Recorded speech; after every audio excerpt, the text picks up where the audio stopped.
Close a more in-depth look into the life of Archbishop Michael Byrnes from his interview with Pacific Daily News reporter Heidi Eugenio on October 27, 2017. Pacific Daily News. Guam. A year since stepping into a fractured community of faith, Archbishop Michael Byrnes continues to work on bringing people back to church pews with stronger faith than they had before. There's still brokenness, but everything can be overcome, he said. I think we've begun, Byrnes said about fixing that brokenness of the soul, given the betrayal of trust by spiritual leaders, based on more than 140 clergy abuse lawsuits filed against priests and others associated with the Catholic Church. With his groups of advisors and people he has met along the way, Byrnes is leading efforts to rebuild trust in the Church. He says hope and healing ultimately comes from one's faith in God.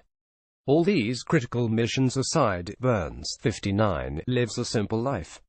One can see him walking in his sandals in the parking lot of Payless Supermarket at the Agana Shopping Center after grocery shopping, or having lunch in the food court of the Micronesia Mall in Dededo with other clergy members, or having his hair cut just like anyone else. I hope that people will remember that I'm approachable, he said.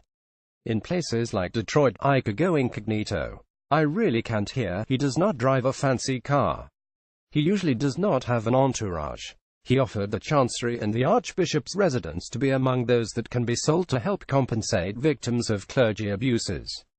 Given that he has lived most of his life in Detroit, where freezing temperatures are common some months, living on the tropical island of Guam means a lot of adjustments. His day starts between 5:30 a.m. and 6:30 a.m. with prayers. I try to take a holy hour each morning, he said.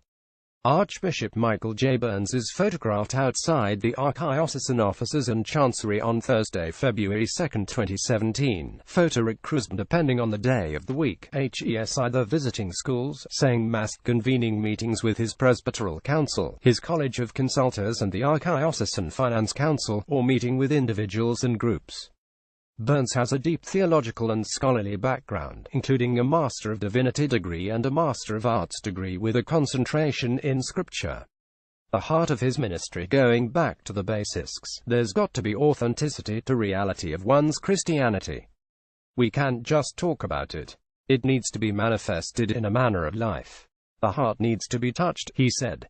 It's all about developing friendship with Jesus. You can't get more basic than that. He gives special talks at educational and church conferences. Just recently, he made a presentation about the Scripture at a professional development day for school teachers. There are also days when a big chunk of his time is spent on correspondence, replying to emails mostly. He has harnessed the power of social media with his Gospel to Go series on YouTube, so that the church can reach a much wider audience. Close. The USA Today Network's Pacific Daily News has uncovered nearly 100 lawsuits with stunning accusations against some of the most revered men on Guam, the priests.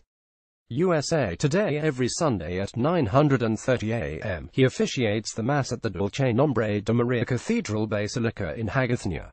He also gets to visit the Department of Youth Affairs facility in Manjalao and join the young people there in prayers and spiritual talks. There are other masses he gets invited to do. Many of his Saturday evenings are spent at village fiestas. Despite the amount of food that can be served, Byrnes said, HES keeping his waistline and health in check. I always manage what I eat by exercising, he said. He swims a couple of days a week, walks, and plays golf. Since he moved to Guam, Byrnes said HES been visited by his brother and sister-in-law, as well as priests HES known from Detroit and other places.